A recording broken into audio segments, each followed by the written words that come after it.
Quererse mejor. Quererse mejor.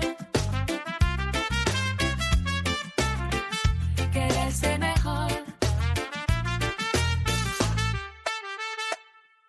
Bienvenida a Quererse Mejor, el espacio donde no nos castigamos por lo que hacemos mal, sino que lo miramos de frente, lo nombramos juntas y lo transformamos. Hola, hola, qué alegría que estés hoy aquí al otro lado. Antes de meternos de lleno en el tema de hoy, quiero que te pongas cómoda, que sueltes los hombros y que me acompañes a un café que me tomé hace apenas unos días. Hace poco estaba tomando un café con una amiga. Era una de esas tardes en las que empiezas hablando de tonterías, del trabajo o de lo que harás el fin de semana, y de repente la atmósfera cambió. El tono de voz bajó, el móvil se quedó boca abajo en la mesa y la conversación se volvió profunda, sin que nos diéramos cuenta.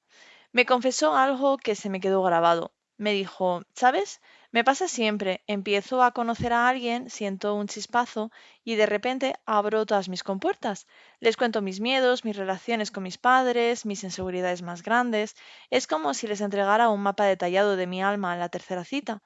Y cuando la relación se enfría o simplemente no sale bien, me quedo con una sensación de vacío horrible, como si hubiera dejado trocitos de mí misma esparcidos por el camino.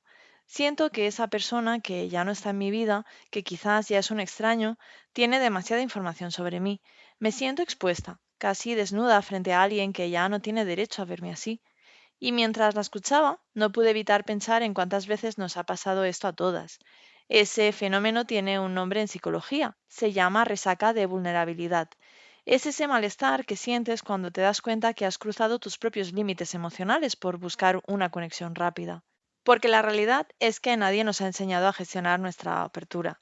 Vivimos en una cultura que romantiza el contarlo todo y el ser auténtica desde el minuto uno, pero casi nadie nos explica que abrirse de forma segura es un arte. Casi siempre funcionamos en dos extremos que son igual de agotadores. O somos el muro y nos protegemos tanto, ponemos tantas capas de armadura que nos volvemos impenetrables, nadie nos hace daño, pero nadie nos conoce de verdad. O somos la inundación, abrimos la presa de golpe, nos volcamos sin filtro, dejándonos llevar por la adrenalina del momento y por esa necesidad tan humana y tan lícita de sentirnos vistas y entendidas. El problema es que cuando inundamos a alguien con nuestra historia, a veces dejamos entrar demasiado rápido a personas que todavía no han demostrado tener las manos lo suficientemente fuertes para sostener lo que les estamos entregando. Por eso, hoy quiero hablarte de un concepto que para mí es sagrado, la intimidad segura. Pero antes quiero que borres de tu mente una idea. Intimidad segura no significa ir con el freno de mano puesto por miedo. No va de ser fría ni distante, ni de jugar a ser interesante ocultando información. La intimidad segura es en realidad un acto de soberanía personal. Es entender que tú eres la dueña de tu historia y que mostrarle tal y como eres es un regalo que solo entregas a quien tiene un lugar donde recibirlo. Hay un mito que tenemos que desmontar ahora mismo. Abrirte no es contarlo todo. A veces confundimos la honestidad con el sincericidio emocional. Creemos que volcar toda nuestra historia sobre la mesa en la segunda cita es ser auténticas, cuando a veces es solo una forma de calmar nuestra propia ansiedad para conectar. En psicología utilizamos un término que me encanta, los ritmos de autorrevelación. Imagina que tu intimidad es un jardín privado. No le abres la puerta de par en par a cualquiera que pase por la calle, ¿no? Primero dejas que vean la valla, luego quizás les invitas a pasar al porche y solo con el tiempo, cuando ves que cuidan las flores y no pisan el césped, les invitas a pasar dentro. La intimidad no es un evento, es un proceso de capas. El problema es que cuando sentimos ese chispazo, nuestro sistema emocional nos engaña. Queremos saltarnos los pasos. Utilizamos la apertura emocional como un atajo. Si te cuento mi secreto más oscuro y tú me escuchas, ya estamos unidos. Pero cuidado, porque ese atajo puede ser un espejismo. Aquí es donde cometemos el error más común, confundir el vínculo con la compatibilidad. El vínculo es esa química, esa capacidad de hablar horas, esa sensación de ser vista. Es fuego. La compatibilidad es el terreno donde se construye la casa. Son los valores, la gestión de los conflictos, la coherencia entre lo que te dicen y lo que hacen un martes cualquiera cuando no hay velas ni vino. Puedes sentir un vínculo eléctrico con alguien y que esa persona sea totalmente incompatible contigo, porque saber escuchar una confesión no es lo mismo que saber sostener una relación. Validar una emoción en un momento de intensidad es fácil. Acompañar tu vulnerabilidad de forma consistente durante meses o años es otra historia.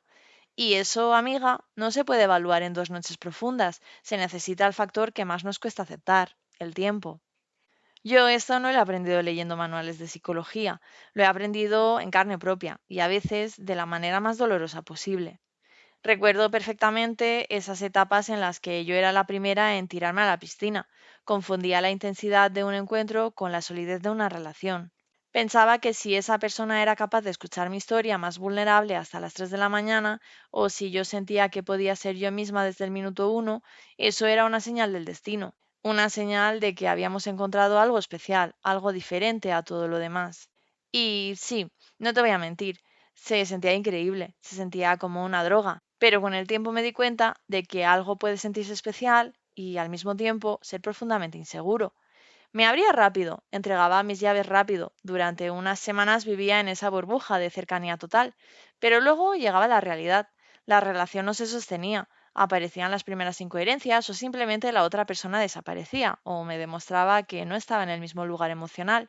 Y entonces la caída no era una caída normal, era un abismo. Porque en ese duelo no solo lloraba la pérdida de alguien que me gustaba, lloraba algo mucho más amargo, la sensación de haberme sobreexpuesto. Me quedaba rumiando la idea de que partes de mi historia, de mis heridas y de mi intimidad ahora estaban en manos de alguien que no se había quedado a cuidarlas. Me sentía robada, pero lo más duro era admitir que yo misma había dejado la puerta abierta. Ahí fue cuando tuve que mirarme al espejo y hacerme esas preguntas incómodas que todas evitamos. ¿Por qué tengo tanta prisa de que me conozcan? ¿Qué parte de mí está intentando validar mi valor a través de la escucha del otro? Entendí que me estaba mostrando sin el cuidado que yo misma me debía. Aprendí que la profundidad de una noche no garantiza la seguridad de un mañana. Y sobre todo, entendí que la confianza no es algo que se regala por intuición, sino algo que se gana por consistencia. Hoy sé que alguien que merece mi intimidad es alguien que ha demostrado, no con palabras intensas, sino con hechos pequeños y constantes, que tiene un lugar seguro para mis piezas más frágiles. Y aquí quiero hacer un paréntesis necesario porque a veces nos castigamos pensando que somos demasiado emocionales o que no tenemos fuerza de voluntad, pero hay algo importante a nivel biológico que explica por qué nos cuesta tanto frenar, nuestra química interna. Cuando compartimos algo íntimo y sentimos que la otra persona nos escucha con atención, o cuando hay ese contacto físico inicial, nuestro cerebro se convierte en un laboratorio. Empezamos a segregar oxitocina, que muchas conocemos como la hormona del amor, pero que a mí me gusta llamar la hormona del pegamento. Su función biológica es crear vínculo, generar confianza y hacernos sentir seguras. Pero aquí está la trampa. La oxitocina no tiene filtro de calidad. Tu cerebro no distingue si la persona que tienes enfrente es un compañero de vida maravilloso o alguien que va a desaparecer la semana que viene. Ella solo detecta cercanía y dice, rápido, crea un vínculo aquí. Y no viene sola. También entra en juego la dopamina, la hormona del placer y la recompensa. Esa sensación de subidón cuando te llega un mensaje y cuando sientes que te entiende perfectamente es dopamina pura. El problema es que esa combinación de hormonas actúa como una niebla espesa, nos hace sentir una intimidad química que todavía no es una intimidad real. Es decir, cuando más te abres y más compartes, más refuerzas biológicamente ese nudo con la otra persona, independientemente de si esa relación tiene una base sana o no. Por eso, a veces te sientes enganchada a alguien que apenas conoces. No es que sea el amor de tu vida, es que tu cuerpo ha generado un vínculo químico antes de que tu mente haya podido evaluar si esa persona es compatible contigo. Por eso es tan vital aprender a regular el flujo. No se trata de ser fría, se trata de ser consciente de que tus hormonas van a intentar ir a 200 kilómetros por hora y tú necesitas ser quien lleve el volante para decidir si ese camino es realmente seguro. Y aquí hay una pregunta que a mí me ayudó mucho a cambiar esto y que quiero dejarte aquí, porque puede darte mucha claridad si te la haces con honestidad.